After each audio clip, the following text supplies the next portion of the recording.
Lawyer Sivanarayana ఇంటికి వస్తూ ఉంటాడు. ఇంతలో అక్కడ ఉన్న జోష్న వాళ్ళు అయితే లాయర్ ఎందుకు ఇప్పుడు వచ్చాడు అని చెప్పేసి అయితే అనుకుంటూ అక్కడికి అయితే వస్తూ ఉంటారు. ఇంతలో అక్కడ ఉన్న లాయర్ అయితే దశరథ దగ్గరికి వెళ్ళి మీరు చెప్పినట్లుగానే ఆస్తి మొత్తం కార్తీక్ పేరు మీద రాయించాము అని చెప్పేసి అయితే అంటూ ఉంటాడు. ఆ మాటలు విని అక్కడ ఉన్న పారిజాతం అలాగే జోష్న వాళ్ళు అయితే చాలా కోపంగా అక్కడ ఉన్న దశరథ వైపు అయితే చూస్తూ ఉంటారు.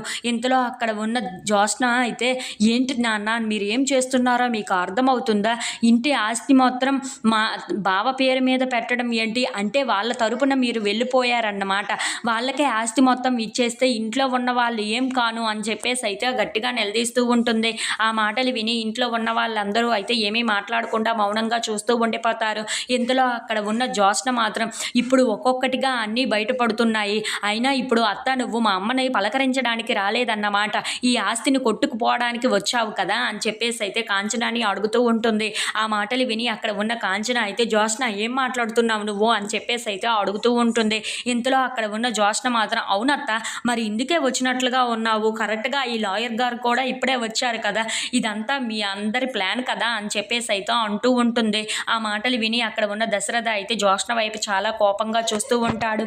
ఇంతలో అక్కడ ఉన్న కాంచన మాత్రం మాకు కావలసినవి ఈ ఆస్తులు కాదు, మాకు మంచి మనసులు కావాలి, మాకు అవి కావాలనే మేము ఎప్పటి నుండో కోరుకుంటున్నాము, అందరం బాగా ఉండాలనే అనుకుంటున్నాము అని చెప్పేసి అయితే అంటూ ఉంటుంది. ఆ మాటలు విని అక్కడ ఉన్న జోష్న అయితే మరి ఆస్తులు కాకపోతే మరి ఎందుకు ఇప్పుడు ఇవన్నీ అని చెప్పేసి అయితే అడుగుతూ ఉంటుంది. ఆ మాటలు విని అక్కడ ఉన్న వాళ్ళందరూ అయితే మౌనంగా చూస్తూ ఉంటారు. ఇంతలో అక్కడ ఉన్న జోష్న అయితే నాన్న ఇప్పుడికిప్పుడే మీరు ఇది మార్చగలరా అని చెప్పేసి అయితే అడుగుతూ ఉంటుంది. ఆ మాటలు విని అక్కడ ఉన్న దశరథ అయితే ఎందుకు మార్చను, మారుస్తాను, ఎలా తెలుసా నువ్వు ఇప్పుడు నా కూతురివి కాదు అని చెప్పి అప్పుడు ఖచ్చితంగా ఈ వీలునామాని మార్చి తీరతాను అని చెప్పేసి అయితే అంటూ ఉంటాడు. ఆ మాటలు విని అక్కడ ఉన్న జోష్న ఇంట్లో ఉన్న వాళ్ళందరూ అయితే ఒక్కసారిగా షాక్ అయిపోయి అలా దశరథ వైపు అయితే చూస్తూ ఉండిపోతారు.